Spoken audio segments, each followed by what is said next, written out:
रफीक नाम का एक आदमी अपने पिताजी के साथ रहता था। वह अधिक पढ़ा लिखा नहीं था, बस गांव में ही मजदूरी कर कर अपना और अपने पिता का पेट पालता था। एक दिन जब वह घर वापस लौटा तो उसके पिता ने कहा, अरे रफीक, क्यों सारा दिन इधर उधर घूमता रहता है, कुछ काम क्यों नहीं करता? नहीं पिताजी, मैं तो सेठ जी के यहाँ मजदूरी करने गया था। ये देखो, बदले में चावल और कुछ मटन मिला है। अरे मजदूरी ही करनी है तो शहर में अपने मामू के पास चला जा, वहाँ पैसे भी अधिक मिलेंगे। हाँ पिताजी, चला जाऊंगा, लेकिन पहले आपको मटन बिरयानी बनाकर खिलाता हूँ। और दोनों खुश होकर मटन बिरयानी खाने लगते हैं। अरे बेटा, तूने तो बहुत स्वादिष्ट बिरयानी बनाई है। शुक्रिया पिताजी। और अगले दिन सुबह रफीक अपने पिता की बात मान शहर अपने मामू के पास चला जाता है। अरे रफीक, तुम कब आए और तुम्हारे पिताजी कैसे हैं? भाई, जब से मेरी बहन और तुम्हारी माँ हमें छोड़कर गई है, तुम लोगों ने तो आना जाना ही छोड़ दिया है। कहो, कैसे आना हुआ? वो मामू, मैं काम की तलाश में आया था। हाँ हाँ ठीक है, हो जाएगा काम का इंतजाम। पहले हाथ पांव धो लो और खाना खा लो। अरे, इस पोटली में क्या है? क्या लाए हो गांव से हमारे लिए? कुछ नहीं मामू, थोड़ी सी बिरयानी है। अरे, तो सोच क्या रहे हो? लाओ निकालो, मिलकर खाते हैं। और दोनों मिलकर बिरयानी खाने लगे। अरे रफीक, तुम तो बहुत अच्छी बिरयानी बनाते हो। जी शुक्रिया मामू। अरे, तुम एक काम क्यों नहीं करते? काम ढूंढना छोड़ो और बिरयानी का एक ठेला लगा लो, मैं तुम्हारे लिए सब इंतजाम कर दूंगा। और रफीक के मामू ने शहर के चौराहे पर उसके लिए बिरयानी का एक ठेला लगवा दिया। जो भी वहां से गुजरता, बिरयानी की खुशबू उसे वहां खींच लाती। और कुछ ही दिनों में रफीक का मटन बिरयानी का काम चल पड़ा और उसके ग्राहक दिन पर दिन बढ़ने लगे। अरे भाई रफीक, तुम तो बहुत ही स्वादिष्ट मटन बिरयानी बनाते हो, मजा आ जाता है खाकर। हाँ भाई हाँ, ऐसी बिरयानी तो पूरे शहर में कोई नहीं बनाता। जी शुक्रिया। और देखते ही देखते रफीक ने खुद की एक दुकान खरीद ली और शहर में एक घर भी बना लिया। इसीलिए कहते हैं, मेहनत ही सफलता की कुंजी है। आलू के चिप्स बनाती थी। राजू रोज सुबह आलू के चिप्स लेकर स्कूटर पर जाते थे। फिर वो शहर जाकर दुकानों पर चिप्स के पैकेट बेचते थे और जो भी चिप्स के पैकेट बिकते उन्हीं के पैसे लेते थे और बाकी जो चिप्स के पैकेट बचते थे उन्हें कूड़ेदान में फेंक देते थे। बाजार जाने के लिए उन्हें एक पुलिस चेक पोस्ट से गुजरना पड़ता था। उस चेक पोस्ट का कांस्टेबल भगवान दास बहुत लालची था। वह अवैध व्यापारियों से रिश्वत लेकर उन्हें छोड़ देता था। यदि कोई खाने की चीज ले जाता तो उन्हें डरा धमकाकर उससे ले लेता था और बैठकर खाता रहता था। लेकिन वह चेक पोस्ट के चीफ कुलविंदर को इस बारे में पता नहीं चलने देता था। राजू हर रोज की तरह आलू के चिप्स पैकेट लेकर चेक पोस्ट पर जाता है। आज भी ओवरलोड है, चल फाइन निकाल। आलू चिप्स में क्या ओवरलोड, इसमें तो कोई भार भी नहीं है। तुम रोज ऐसा क्यों करते हो भाई? कितने चिप्स पैकेट चाहिए तुम्हें? चलो ठीक है, तुम बूढ़े आदमी हो इसलिए छोड़ देता हूँ। इतना बोलने के बाद भी वह 4-5 आलू चिप्स के पैकेट उड़ा लेता है। राजू और सावित्री का एक बेटा था पिंटू।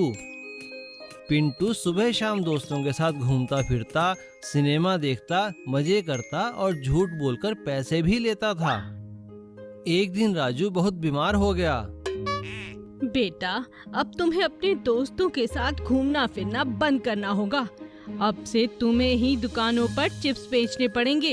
अगर ढंग से काम नहीं किया तो खाने को रोटी भी नहीं मिलेगी। यह सुनकर पिंटू डर गया और उसने अपनी माँ की बात मान ली। फिर दूसरे ही दिन से पिंटू काम में लग गया और शहर जाकर आलू चिप्स बेचने लगा। लगता है बचे हुए चिप्स के पैकेट के पैसे नहीं मिलते, पर माँ तो पूरा हिसाब मांगती है। बचे हुए चिप्स के पैकेट में बस स्टैंड पर बेचकर कुछ पैसे बना लेता हूँ। और पिंटू बस स्टैंड पर जाकर बस में बैठे लोगों को चिप्स के पैकेट बेच देता है और बस स्टैंड पर कमाए हुए पैसे खुद ही रख लेता है। बेटा, क्या तुझे खर्चे के लिए पैसा चाहिए? पिंटू मना कर देता है, लेकिन उसकी माँ को उस पर शक होने लगता है और हर रोज की तरह वो बाकी बचे चिप्स के पैकेट बस स्टैंड पर जाकर बस में बेचता है और उन चिप्स के पैकेट से हुई कमाई से वह अपने दोस्तों के साथ टाइम पास करता है और मजे करता है। कुछ तो गड़बड़ है। ये पैसे कहाँ से आते हैं इसके पास? अपने दोस्तों के साथ बैठा रहता है जब देखो। इस तरह 15 दिन बीत गए और पिंटू और उसके दोस्त चिप्स के पैकेट इकट्ठे करने लगे ताकि वह उन्हें एक साथ बेचकर काफी पैसे इकट्ठे कमा सकें। अरे बाप रे, इतने पैकेट इकट्ठे हो गए, अब इन्हें बेचना चाहिए। अरे टेंशन मत ले पिंटू, सुबह ही गांव से निकलकर सब बेच आएंगे। अगले दिन पिंटू और उसका दोस्त चिप्स के पैकेट लेकर उसी चेक पोस्ट से निकले। राजू के चिप्स खाए बहुत दिन हो गए। अच्छा, तो तुम उसके बेटे हो? इतना ओवरलोड, खोलो खोलो, कितने पैकेट हैं इसमें? और भगवान दास लालच में आकर 10 पैकेट चिप्स खा जाता है और उसे पेट में दर्द होने लगता है। यह देखकर पिंटू और उसका दोस्त घबरा जाते हैं। तभी चेक पोस्ट इंचार्ज कुलविंदर वहां आ जाते हैं। सर, अरे सर, मुझे बचाइए, मेरे पेट में बहुत दर्द हो रहा है। तेरे खिलाफ तो पहले ही बहुत शिकायतें हैं भगवान दास, तुझे सस्पेंड करना पड़ेगा और इन दोनों को भी फूड पॉइजनिंग के केस में अंदर करना पड़ेगा। और पिंटू और उसके दोस्त को जेल हो जाती है। सीख, गलत काम करोगे तो जिंदगी में कुछ भी हासिल नहीं कर पाओगे। जादुई चाबी। एक जंगल में एक महल का खंडहर था। वहाँ कोई नहीं रहता था। उस खंडहर के पास एक झील थी। एक बार एक राजा उस जंगल में शिकार करने के लिए आया। शिकार की तलाश करते हुए जब काफी देर हो गई तो राजा ने कुछ देर आराम करने की सोची। राजा एक पेड़ के नीचे बैठ गया। तभी राजा को दूर से झरने की आवाज सुनाई दी। अरे, लगता है यहाँ आसपास झरना है, चलकर देखता हूँ और पानी भी पी लेता हूँ। राजा झरने के पास जाता है। वहाँ उसे पेड़ के नीचे एक साधु बाबा बैठे हुए मिले। लगता है ये साधु बाबा ध्यान में मगन है, मैं इन्हें कुछ फल दे देता हूँ। राजा बाबा के सामने फल रख देता है, साथ ही झरने पर पानी भी पी लेता है और पत्तों का एक डूना बनाकर साधु बाबा के लिए भी पानी ले आता है। इतने में साधु बाबा आंखें खोलते हैं। राजन, तुम यहाँ किस कारण से आए हो? मैंने तो तुम्हें पहले यहाँ कभी नहीं देखा। बाबा, मैं शिकार के लिए आया था। शिकार तो नहीं मिला, पर पानी की तलाश में यहाँ आया और आप मिल गए। राजन, तुम मेरे लिए भोजन और पानी लाए हो, ये तुमने परोपकार का कार्य किया है। लेकिन तुम्हारे नगर में तो पानी की कमी है। यदि पानी की कमी ठीक करना चाहते हो तो मेरी बात मानो। हाँ हाँ जी बाबा, बताइए, मैं वो सब कुछ करूँगा जिससे मेरे नगर में पर्याप्त पानी हो। तो सुनो, इसी जंगल में एक बड़ा सा खंडहर है। उसके तहखाने में एक बड़ा खजाना है। खजाना? वो किसका है बाबा?